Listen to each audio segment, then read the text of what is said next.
নমস্কার বন্ধুরা, তিন দিদি ফ্যাশনের আরেকটা নতুন এপিসোডে আপনাদের সবাইকে স্বাগত জানাই। আজকে আমরা আপনাদের জন্য নিয়ে এসেছি আবারও একটা গ্রাম বাংলার সহজ সুস্বাদু রেসিপি, যেটাতে মশলার ব্যবহার প্রায় নেই বললেই চলে। খুব সামান্য উপকরণ দিয়ে কিন্তু এই অসাধারণ স্বাদের রান্নাটা আজকে আমরা করে দেখাবো।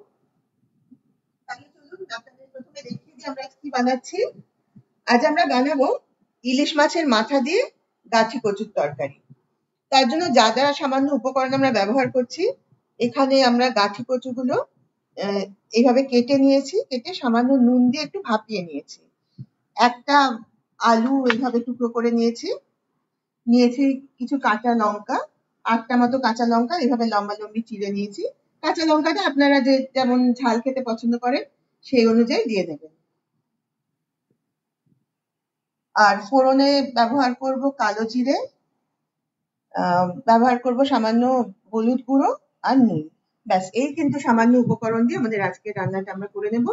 আর তেলটা অবশ্যই সর্ষের তেল ব্যবহার করব। আমরা রান্নাঘরে এসে গ্যাস দিয়ে কড়াই বসিয়ে দিয়েছি, কড়াইতে দিয়ে দিয়েছি পরিমাণ মতো সর্ষের তেল। প্রথমে আমরা ইলিশ মাছের মাথাটা ভালোভাবে ভেজে নেব। আমরা মাথাটা আগেই ভালোভাবে ধুয়ে টুকরো করে নুন হলুদ মাখিয়ে রেখে দিলাম। এবার আমরা ভালোভাবে ভেজে নেব। আমাদের ইলিশ মাছের মাথাটা ভাজা হয়ে গেছে। এবার এটা একটা বাটিতে তুলে নেব। আচ্ছা, মাছের মাথাটা তুলে নিয়ে আমরা এবার ফোড়নটা দিয়ে দিচ্ছি কড়াইতে। দিলাম 1/2 চামচ মতো কালো জিরে, আর দিলাম 2টো শুকনো লঙ্কা। এটা অবশ্য আগে আপনাদের দেখানো হয়নি, তাই এখন বলে দিচ্ছি। 2টো শুকনো লঙ্কা হাফ করে ছিঁড়ে নিয়ে ফোড়নে দিয়ে দিয়েছি। এবার কড়াইতে দিয়ে দিচ্ছি কেটে রাখা আলুর টুকরোগুলো।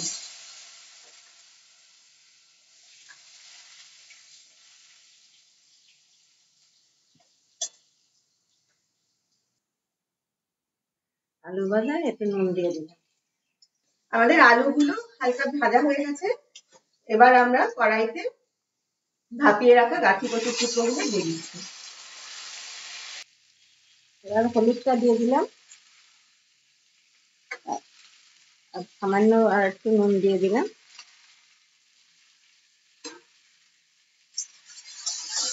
নুন হলুদটা ভালোভাবে মিশিয়ে দেবো। চিড়ে রাখা কাঁচা লঙ্কা গুলো দিয়ে দিচ্ছি কড়াইতে। কড়াইয়ের সব উপকরণ গুলো ভালোভাবে নেড়ে মিশিয়ে নিয়েছি। মিনিট 2 সবগুলো একটু ভালো ভালো করে নিয়েছি। এবার কড়াইতে দিয়ে দিচ্ছি পরিমাণ মতো জল।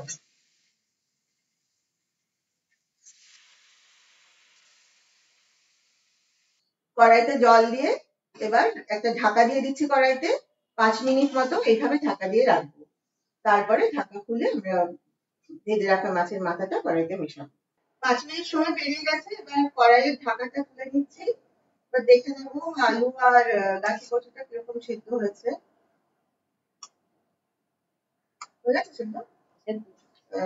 সেদ্ধ হয়ে গেছে। এবার আমরা ভেজে রাখা ইলিশ মাছের মাথাটা কড়াইতে দিয়ে দেবো।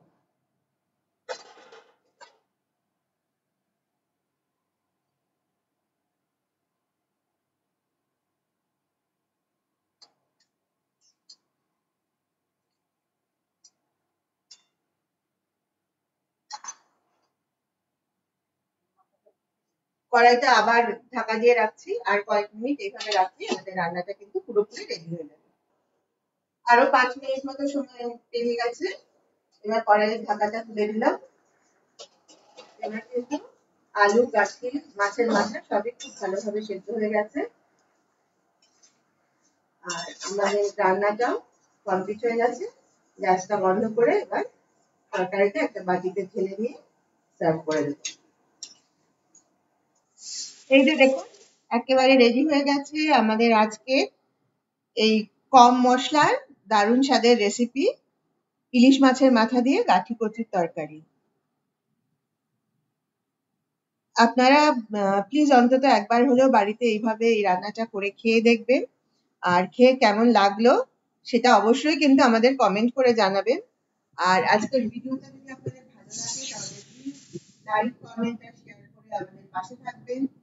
যারা ইউটিউব থেকে এই ভিডিও দেখছেন তাদের কাছে আমাদের অনুরোধ, আপনারা প্লিজ আমাদের এই 3 দিদি ফ্যাশন চ্যানেলটাকে সাবস্ক্রাইব করুন আর পাশের বেল আইকনটা প্রেস করে রাখুন, তাহলে আমরা যখনই এই চ্যানেলে কোনো নতুন এই ধরনের লোভনীয় স্বাদের রেসিপি আপলোড করব তার নোটিফিকেশন কিন্তু আপনাদের কাছে পৌঁছে যাবে। আর যারা ফেসবুক থেকে দেখছেন তাদের কাছে অনুরোধ করি আপনারা প্লিজ এই তিনদিদি হেসেল পেজটাকে ফলো করুন আর লাইক কমেন্ট শেয়ার করে অবশ্যই আমাদের পাশে থাকুন। আজ তাহলে এই পর্যন্তই, আবার আগামীকাল আপনাদের সঙ্গে দেখা হবে একটা নতুন রেসিপি নিয়ে। সবাই খুব ভালো থাকবেন। আজ তাহলে আসি, নমস্কার।